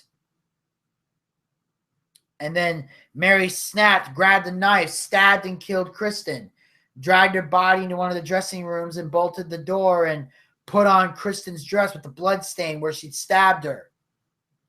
And, of course, she got put in the asylum, and then Calypso broke her out and said, I'll help you meet your true love if you win the contest and everything. And then she wins the contest, and then, you know, she meets this guy who pretty much had a freaking lobotomy because that was the only way a girl would agree to do something like that. But then the guy says, I will never love you, and Bloody Mary kills her and says, my Prince Charming is out there somewhere. I know he is, and I'll find him, even if I have to go through each and every man one at a time. And then that's the end of that saga, the Twisted Metal Black story. You know, take it to the extreme. You have the power to do that with a storyline. As long as the wrestling is physical and athletic and what a wrestling match should be, make the storyline as fucking crazy as you can get. There's no harm in that. You know? As long as it's not, because if you have a gimmick like Decay that's fucked in the head already, take it as far as you can go. Now, there's some wrestlers that you can't go extreme with. That was Vince Russo's problem. He would put ridiculous gimmicks on people who weren't ridiculous. But if you have somebody who's already ridiculous, like Decay, go as crazy as you can. You got a crazy gimmick like Broken Matt Hardy. Take it as far as you can go. Now, obviously, the guys who are supposed to be the tough guys, you don't do that with them. Let them be the tough guys. Let them be the athletes, like the Wolves. The Wolves don't need an extreme, crazy gimmick. Let them just wrestle because that's who they are. Leave them alone. Let them do what they do. They need to be normal. Decay, take it as far as you can. I expected better out of that segment. I really did. To me, that was a letdown because I could have did so much more with it. This is a fucking Valentine's Day card. Oh, you wouldn't take my Valentine's Day card. And then Bram's like, get over it. And Rosemary freaks out because she can't get over it. And she feels like Bram doesn't care about this heartbreaking moment, which he doesn't, because most guys are going to say that. It's like, look, why the fuck do you still care about this? You got me in your life. Bram's like, look, I care about you. I want to be with you. I don't need to know all this shit. I already want to be with you. But Rosemary's so sick and twisted she couldn't handle it. But I expected better from that story. I really did. That was a letdown for me. Now, again, if some of you enjoyed it, that's fine. You're entitled to your opinion. But obviously when you tune into this show, you're tuning into this show to hear my opinion, unless you want to call in and give yours. But like I said, I need to finish this before I start taking calls. And I'm about to finish it because we are about to get to the main event of the evening, which is the finals of the Bound for Glory playoffs, where the winner of this match will become the number one contender for the TNA World title at Bound for Glory. Well, before that match, we cut to the backstage area with EC3, and here's what he has to say about facing the Miracle, Mike Bennett. How do I feel going to this match? How do you think I feel? I just got my ass kicked by the Miracle and the Moose. That's what you want, Miracle. Bring the Moose. Bring it out. Bring a caribou. Bring the whole damn wilderness, because it will not matter. It does not matter tonight. I made a proclamation. I made a mission statement. I will go to Bound for Glory. I will become champion. Like a kid from Akron. Coming home. Separation. Championship at Bound for Glory. That is my testimony. And that is my guarantee. And it is a guarantee courtesy of EC3. All right. Well, EC3, always great on the mic. Always look forward to hearing what he has to say. And now we can move on to the main event and talk about that. And we got Mike Bennett versus EC3. And let me just say, these two are without a doubt amazing competitors in the ring. I saw what was probably one of the most compelling matches I'd ever seen. Of course, the highlight of the match was Maria bringing in a kendo stick to try and help the Miracle, but there's the referee stomping on the kendo stick and telling her that's not going to happen. But now the ref gets out of the ring. She's yelling at Maria. Maria's putting her finger on his face saying that he doesn't get to tell what to do. And now the referee is officially ejecting Maria from ringside. They do the whole thing where they wave the hands and then do the pointing where you're out of here. And then it all boils down to that. And then, of course, the Miracle Mike Bennett now has the kendo stick as all the referees are trying to restrain Maria and get her out of the ring as they are, done with her shit, which was the highlight because Maria was basically distracting the referee the entire time. Every time EC3 would try to gain the upper hand. And then, of course, Moose for some reason, wasn't out there. And I don't think he even, until eventually Moose does show up. But then Eddie Edwards comes from out of nowhere and takes out Moose via suicide dive as Moose came out to ringside.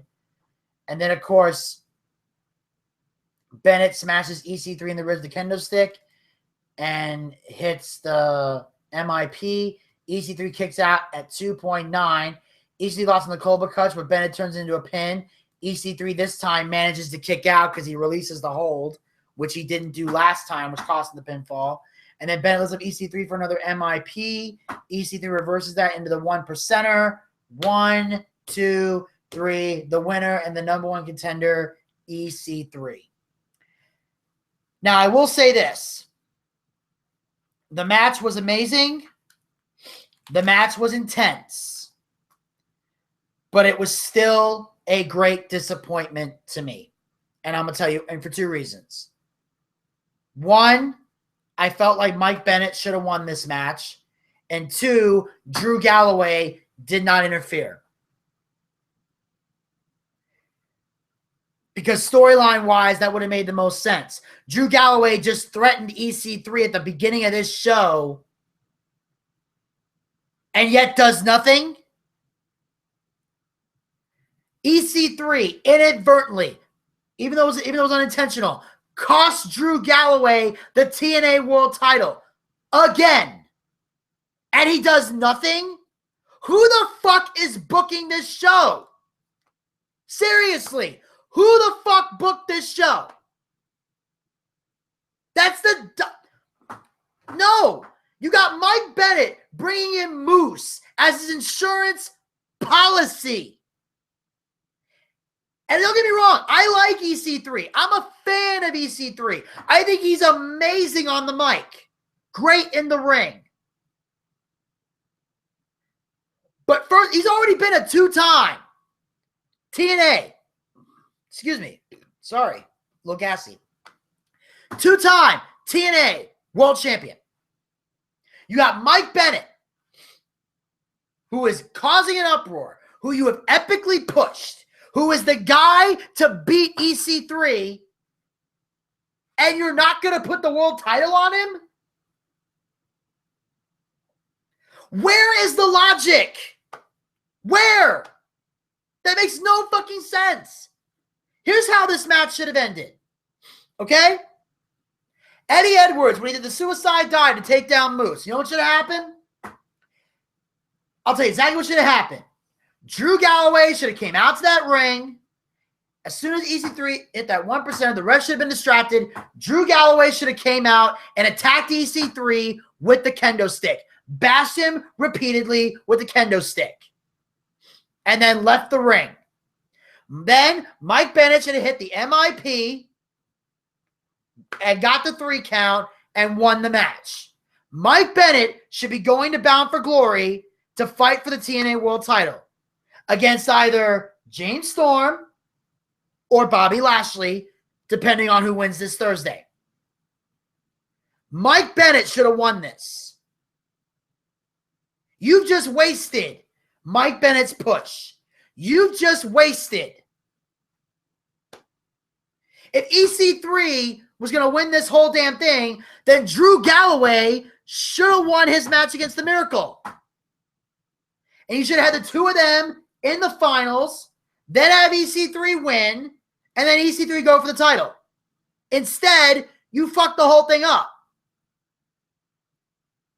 That was a stupid way to book this match. It was really, truly fucking stupid. There is no reason for EC3 to go to the finals. None. None. Fucking none. Literally none. This was stupid and pointless and made no goddamn sense.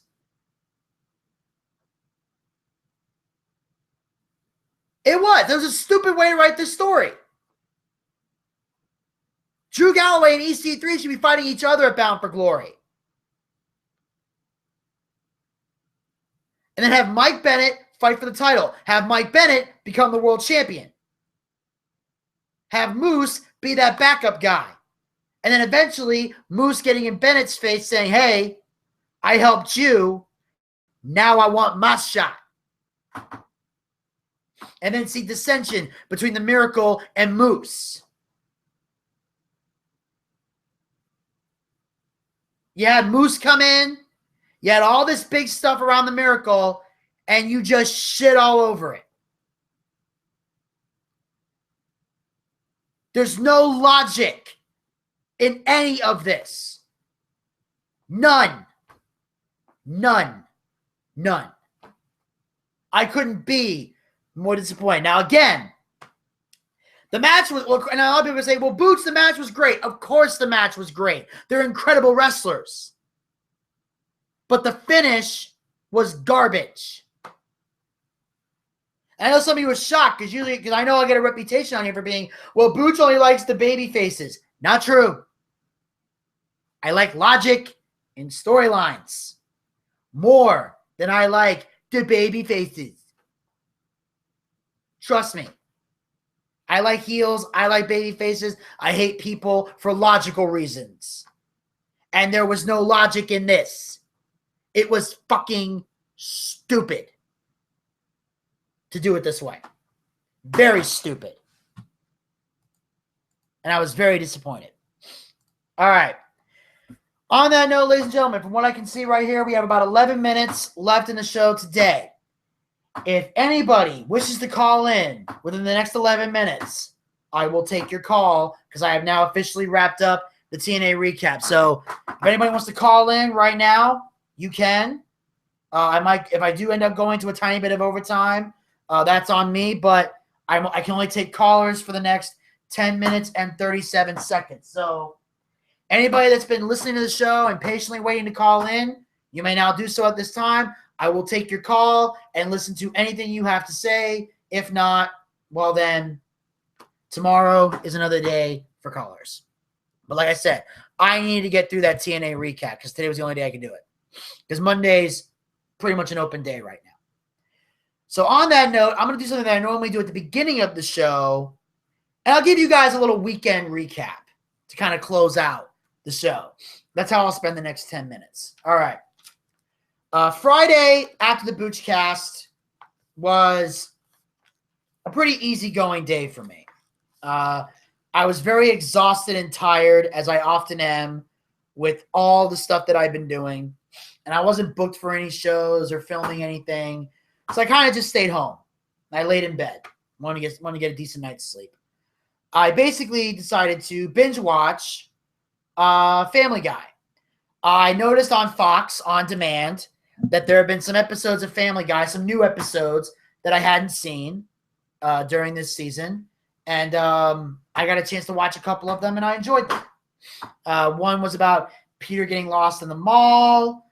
One was about Lois working as a postal worker and finding an old letter from like 20, 30 years ago that Peter had written to an ex-girlfriend because at the time he had doubts about marrying Lois. But obviously, ultimately, he ended up marrying Lois.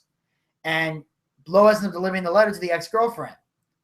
And the ex-girlfriend now becomes a obsessed stalker who wants to fall back in love with Peter. But Peter's trying to explain to her, look, that was years ago.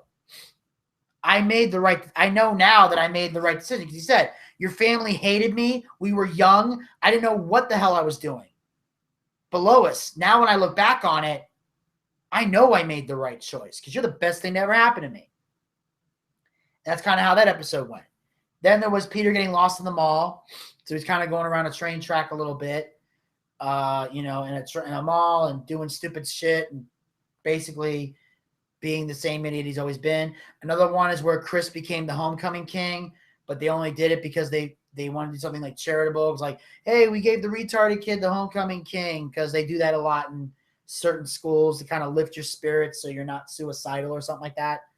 But Chris takes it too seriously. That's why when they break the news to him, it heartbreaks him. And then, of course, there was the recent episode that I saw where Brian falls in love with a tech support caller from India and flies to India to go see her. And then she realizes that, that she only wanted to use him to break off the marriage to the other guy. And then, Peter, Brian tries to raise the money by going on Who Wants to Be a Millionaire in India and gets the first question wrong and eliminated. And that's when he says, you don't know anything about my people. And then they realize they're different and it wouldn't work out. And it becomes a whole epic failure where Brian basically flies all the way to India for nothing, essentially. So it's and then they end the whole thing with like an Indian musical number or something. It's weird. But either way, it was an interesting couple episodes that I saw. I thought Family Guy is still funny. It's still a great show. And if you haven't been following Family Guy, you've been missing out, because Family Guy is one of the few shows on TV. It's one of the few shows on TV I actually watch. Because as you guys know, I don't watch a lot of TV. I really don't. I watch wrestling. There's a handful of TV shows I'll still watch. And then also, I binge watch shows on Netflix and talk about them. Speaking of which, I'm not sure when, but at some point this week, I do plan on talking about season 6 of The Wonder Years, the final season. I'm still on season. I just wrapped up season 3 of the Magic School Bus, so I'm currently on the last season of that.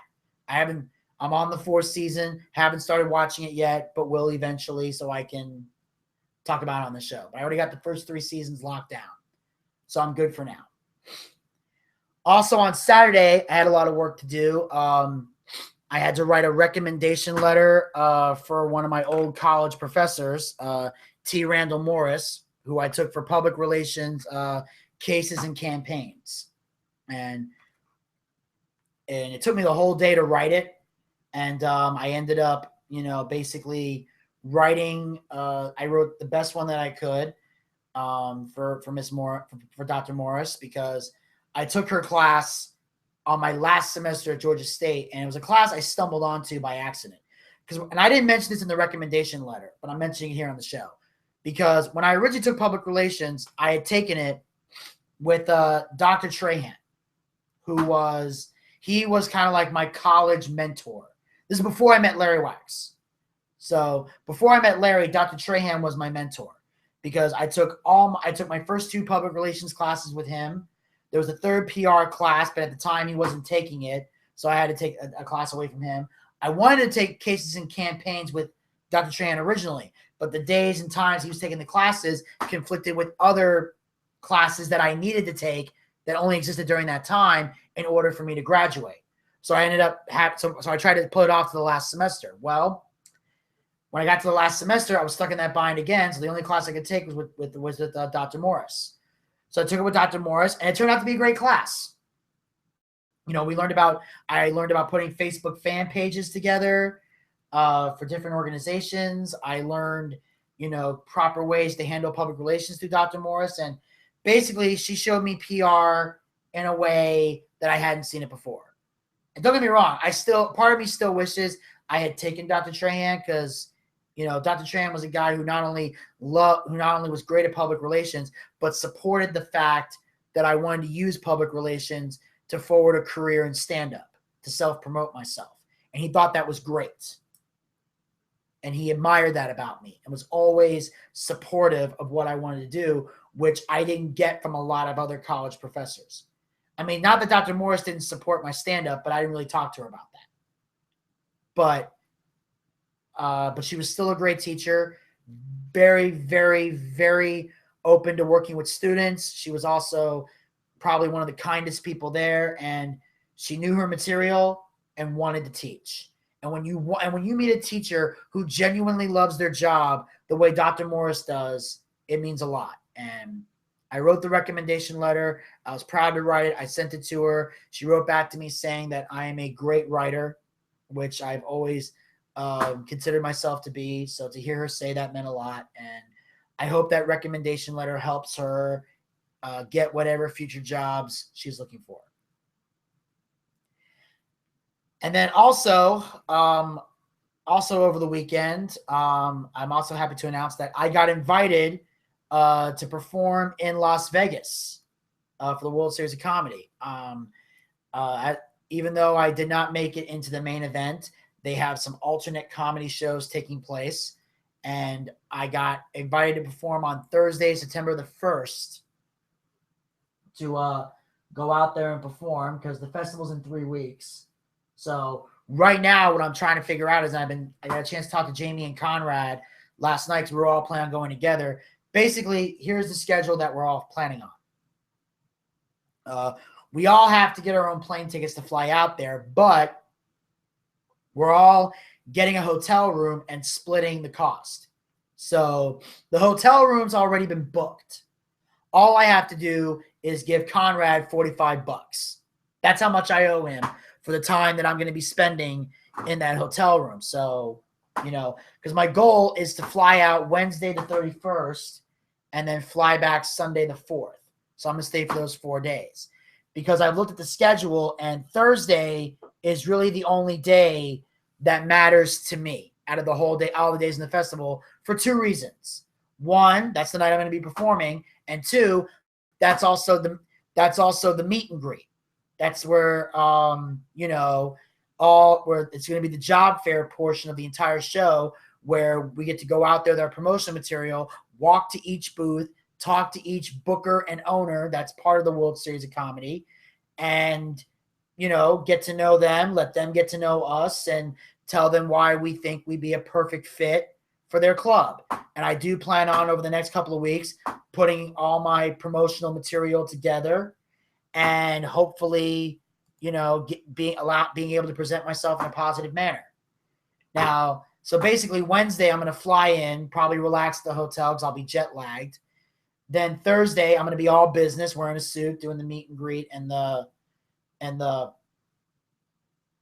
comedy show. And then Friday and Saturday I'm just going to, that's going to be the party days. That's when I'm just going to, that's when I'm just going to drink, play poker, maybe hit up a strip club and, who knows, maybe I may even, since it's perfectly legal there, I may even find an escort. I don't know. As a guy who's known for banging hookers, that is the mecca of hookers. So I may have to dabble in that a little bit, but, God only knows. All I know is I got a lot of planning to do beforehand, but I hope to be able to make it out to Las Vegas for the World Series of Comedy.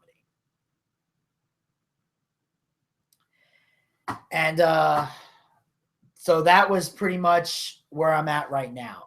Still trying to figure out. I still got to figure out a proper way to get it. All I have to get is a plane ticket. That's all I need. My hotel's already covered. I just got to get transportation. I just got to fly there, fly back, and maybe even may need to get a cab to the hotel and then work everything out with Conrad because that's who I plan on staying with. So that's the only thing I have to buy myself is a plane ticket. That's all I need. Don't need a hotel or nothing. So I may not even, I may talk to my mom and my brother about it eventually because I'm going to have to let them know that I'm going, but let them know I'm leaving, but I don't have to worry about my dad. I don't have to worry about my dad having to ask my dad for a hotel because it's already been covered. I just need to give Conrad $45 and I'm golden. So that's my part. And I just got to keep them in the loop. We're going to talk more about it as the weeks progress. The goal is, like I said, I just need to get a plane ticket, fly out there, have fun in Vegas. And because I'm only performing one day, I don't have to worry about bringing multiple suits. I'm only bringing one suit. I'm bringing the black suit. And I'm going to wear that on Thursday. So, because that's the day I'm going to be performing, doing the meet and greet. And then Friday and Saturday, I'll just be in shorts and casual clothes. I'm going to be as cash as humanly possible. So that's going to be the advantage there. So, like I said, I want to fly in Wednesday. That way I'm not jet lagged. I'm not tired. I'm not exhausted. On Thursday, I'll be exhausted on Wednesday. So I'll probably spend most of Wednesday sitting in the hotel watching TV. I probably won't be going out much. If I do, I might go to the midnight bowling tournament, but I'm not going to be out all night. I'll probably just bowl for a couple of hours, 3 or 4 hours, and then go back to the hotel room, get some sleep, because the meet and greet's at 1 o'clock. So I'll probably want to get up about 9, 10 a.m., get up, take a shower, get dressed, go down to the hotel, get all my promotional stuff, go down to the hotel, hand them out to all the bookers and owners, and have a good time. You know, this could be a big moment for me because you get a chance to be face to face with these bookers. And, you know, I already know there's a lot of clubs affiliated with this, you know, store. I mean, with this group, you've got Comedy Girls, the Comedy Palace, the Comedy Catch, Laughs Unlimited, the Comedy Zone, Looney's Comedy Corner, Zany's Comedy Club, Laugh Boston, McCurdy's Comedy Club. I mean, this is pretty much the biggest, you know, moment. These are all the big satellites. So obviously now Comedy Girls I'm probably not going to want to go to because, well, I'm a boy, so that's probably not going to work out in my favor. But so I'm probably not going to be able to do, you know, Comedy Girls satellite at El Cortez Casino. That probably wouldn't work out great for me because that's strictly a, you know, a girls show. So that's probably not going to be for me. But I know the Comedy Palace in San Diego, I'll want to definitely look at that place because it's in San Diego, California. My dad lives in Palm Springs, so I know he could help me out a great deal with that. The Comedy Catch in Chattanooga, I've already performed there. But obviously, you know, I think the Comedy Catch is probably the last booth I'm going to go to. I'm probably going to go to the bookers I haven't met first. Probably save the Comedy Catch for last because I've already met that booker before. So I'll be like, you know, good to see you again, man. How you doing? You know, get reacquainted, tell him about everything else I've been doing, getting to know him more on a massive level. We may even laugh and joke about the way I cut the deck because he kind of laughed because they kind of roasted me about that. So he'll be fun to talk to. So I'll probably save him for the last place I go. But then, of course, there's Laughs Unlimited in Sacramento. That's the main booker owner I want to talk to. They are number one on my list. In fact, that's the first place I'm going to is Laughs Unlimited. They're the first person I want to meet. You know why? I'll tell you for one reason. Don Geronimo's show. I am a frequent guest and a favorite of the Don Geronimo show. That can help bring people. I can tell them. You know, now, obviously, I probably could do a feature set, but I can tell you, if I go on the Don Geronimo show and I tell people I'm going to be at Laughs Unlimited, there's a group that will come. It will bring people, you know. I don't want to say I'll draw more than the headliner, but I'll draw a pretty damn good crowd out of that. If I can promote it, you know, a few weeks out of the year. And I'll tell her, I said, that was also the main reason when I originally registered for satellites, you were the first satellite I registered for. I first wanted to be on your satellite. Was the first one I asked for because I wanted to bring that Don Geronimo crowd out there because I knew about that. Even though I live in Georgia, they were the first ones on my list. I said, I picked the Comedy Catch as a backup, and I ended up going there, and I'm getting booked there because somebody dropped out. But Laughs Unlimited was my first choice because of the Don Geronimo show. So they're definitely the first booth I want to go to. Then, after that is, of course, there's the Comedy Zone in Harrisburg. Even though I didn't go to that club, I'm debating whether or not I may even talk to that club. I don't know. You know what? I'll probably go talk to them, but it might be awkward since I wasn't able to make it out there. But, you know, if they're willing to pay me a good decent amount of money, I'll go to Harrisburg, obviously. I mean, hell, I wanted to go, but, you know, there was too much complicated schedules, and plus Harrisburg was farther away than I thought it was. So I don't know for sure if I'm going to go out to Harrisburg or not. I mean, but you know what? A comedy club's a comedy club, and, you know, and it's going to be interesting. So I'll probably go out there and talk, but I think that might be the most awkward conversation that I have. Then, of course, there's Looney's Comedy Club in Colorado Springs, Colorado. That's another booth I'm definitely going to talk to. It's definitely on my list. It'll be interesting to talk to them. I won't know them very well, but I'll be able to introduce myself in a very professional manner. And then, of course, there's Zany's Comedy Club in Rosemont, Illinois, which is in the Chicago area, which, if my dad was still living in Chicago, this would probably be the second booth I would visit, just for the fact that my father lives in Chicago. But he doesn't anymore, so I'll still talk to them regardless. But there's a part of me that does kind of wish my dad was still in Chicago, because I could make that an easier selling point for Zanies, to let them know, hey, I can, my dad actually works in hotels out there, and, so you wouldn't have to worry about providing me with accommodations. All I would really need is, payment for the gig and booking the flight. Just pay for my flight. Or hell, my dad might even pay for my flight. I don't know. They wouldn't have to worry about accommodations, because my dad, I would just stay at my dad's apartment, and the only thing dad would have to pay for is get me a plane ticket. Just get me a round trip ticket.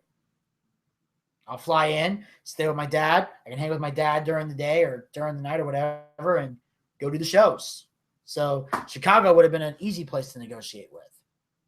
Then, of course, there's the Boston Comedy Club, the Laugh Boston Comedy Club in Boston, Massachusetts.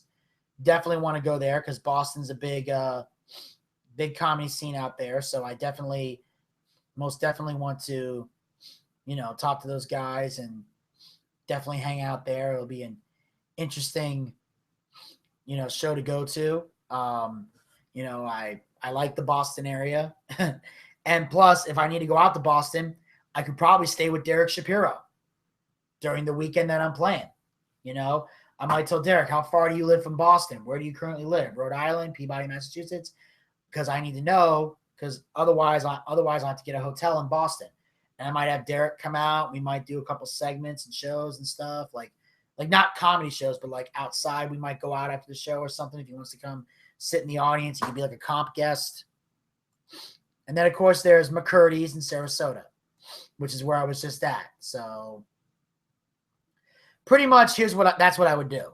I'm probably going to save McCurdy's and the Comedy Catch for last.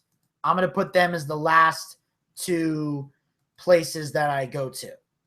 Since I've already been to those clubs, since I've already met those owners and bookers and everything, I'm going to save them as the last two. They're going to be my last two. So Sacramento is going to be the first, as I mentioned before. They're going to be the first booth I go to. Then I'll probably work my way around. I'll definitely talk about the California ones, since my dad lives in California. And, he'll be able to help me out that way. Hell, with Sacramento, if I could probably crash with Jay Wuck said I could crash on his couch, I might ask him if that offer still stands if I ever go out there. If he says yes, then I'll just tell my dad, help me get a plane ticket. I'll fly out there, crash on Jay's couch for a weekend, crash with Jay for a weekend, and go do the show. So it's definitely going to be a lot of fun, the World Series of Comedy. And I'm definitely going to have a game plan of how I go out and meet the bookers and talk to the owners and everything else. And I'm trying to scout it all correctly. But one thing is certain. I got a schedule plan out. Wednesday, relaxation. Thursday, business. Friday, Saturday, party my ass off. And then Sunday, fly back. Fly back home. So right now, I just had to register for the Thursday show. I got confirmed for it. Now I just have to make sure I get that Sunday off, September 4th. That's the only day I'm requesting off, so I can make sure I can fly back okay. Once that's settled, I can then find a decent plane ticket, fly out there, make sure I got $45 to give to Conrad, and then I'll be good as gold. I will be good as gold. And I know that the 19th is when I get paid again. And the best part is, while I'm in Vegas, I get paid again. So it's going to be in my pay scale. So Friday, I'll have money in the bank. So I'll just use the credit card the first couple days. And then Friday and Saturday, I'll have money in the bank, which is perfect. So organizing everything. And I know I get paid on the 19th. So that's probably when I'll By then I will have, everything else, or should have everything else paid off that I need paid off, like my Blog Talk Radio bill and my other future pay bill is paid on the 18th, so I'll be good there. And then the 19th, that's when I can, take, $45 and at least $45 out and give to Conrad, and then make sure I don't get too crazy, and then too crazy with the card, because I got to make sure I still got my health insurance paid off. So that's going to be the advantage. The health insurance bill is going to get paid, and then I get my check the next day. So everything will work out great. So from a payment standpoint, I shouldn't be too bad on money. So this will be a great festival, and I definitely want to take part in it. And like I said before, this is shaping up to be a very, very fun event, and I definitely want to be a part of it in any way that I can. But I know that I have a lot of planning to do in the meantime. And then, of course, after that, I was also doing something in addition to writing the recommendation letter for my teacher. I also was writing a new bit about Pokemon Go. One of the things I've been trying to do lately is trying to find time to sit down and generate new material. I've mostly been doing the old stuff because of between the World Series of Comedy and everything, and just not having time to write new stuff. So I've been trying to do things where instead of doing new material, instead of writing new material, I just now try to go out to different venues or try to prep or compete in competitions or do something that allows me in a position where I need the old material, like the Atlanta Comedy Arts Festival that I did a while back and everything else. So I really need to get back into a groove of writing new material, because I haven't had a lot of new ideas. But Pokemon Go has been a big thing going on right now, so I'm kind of working on that. I went down to the Punchline to see if I can get a set, but unfortunately, I wasn't able to get a bucket spot. I was not able to perform last night, and therefore, I have not been able to do the new Pokemon Go bit. So all that does is it gives me time to rewrite it, gives me time to work it out, and if I get a chance or an opportunity, I am definitely going to go on stage and I am going to try it out. And of course, I've got plenty of other material to protect it. I might use some Daytime Fighting League bits to at least mention the fact, hey, I did a show for Adult Swim called Daytime Fighting League, because it's still available on demand. You can still catch it on adultswim.com. There's ways to look this up. So I definitely want to talk about that, and I definitely want to put some of that together into a DVD promo package. I may even call Adult Swim and say, can I get a rough copy, or can I get a copy of just me, my DFL talking shit thing that I did, and put that in there as well, just to have a demo reel and, work all this stuff out.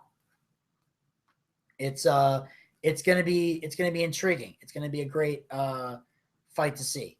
A lot of fun that I think is gonna be highly entertaining for everyone involved. I think this is gonna be great. I truly do. And on that note, ladies and gentlemen,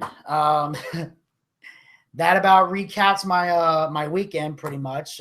Consisted of Family Guy, recommendation letters, new material, and a chance to go to Vegas, which I'm definitely excited about. So I'll let you guys know more about these stories as they progress. And that, ladies and gentlemen, will wrap up this episode of the Boochcast for today. I want to thank everybody so much for tuning in live. I want to thank everybody listening in the archives. I want to sincerely thank Gator Ricky Ross for taking time out of his day to speak to you guys a little bit, despite the fact that he was taking care of his sick grandfather. And we're happy to find out that he's been moved out of the ICU. So that means he's doing better. And like I said, we wish him a speedy recovery. And we look forward to seeing Gator Ricky Ross back on the show next week if he's able. If he needs another week, I'll gladly give him another week. And before I go, I just want to remind everybody that you can subscribe to the YouTube channel, Booch316. you can check out the video version of today's show, as well as for the YouTube people, all past episodes of the Boochcast. You can also check out the Pro Wrestling School video I mentioned earlier in the show. That's on there as well. Me training with some indie pro wrestlers. Also, you can check out my one-man show, Marta Mia, that I did back when I was in college. You can also check out another skit that I did with my good friend Jerry Truman, where we were Barack Obama and Joe Biden playing a rousing game of poker. Make sure you check out that video as well. Also, you can check out 3 clips of my stand-up. Me performing at the Atlanta Comedy Theater, me performing at the Punchline, and at the Comedy Catch in Chattanooga, Tennessee. So the McCurdy's video should be coming at a later date, assuming, of course, I get a copy of the set. If I don't, then I don't. It's all good. But make sure you hit the subscribe button so that way you can check out the next time I'll be on the air, which should be tomorrow. I'll be doing a recap of Monday Night Raw, and I will also be recapping the Stone Cold podcast, which is going to air following Raw on the WWE Network. The Stone Cold podcast with special guest WWE World Heavyweight Champion Dean Ambrose. That's right. Dean Ambrose will be a guest on the Stone Cold podcast. Check it out. It's going to be a lot of fun. I'll talk about that tomorrow on the show, as well as Monday Night Raw. So until next time, this is Vinny Bucci, a.k.a. The Booch, saying keep on living life and take care. This has been the Boochcast. I'll chat with you guys tomorrow right here on Blog Talk Radio and on YouTube. Until then, pizza, baby. Talk radio. Goodbye.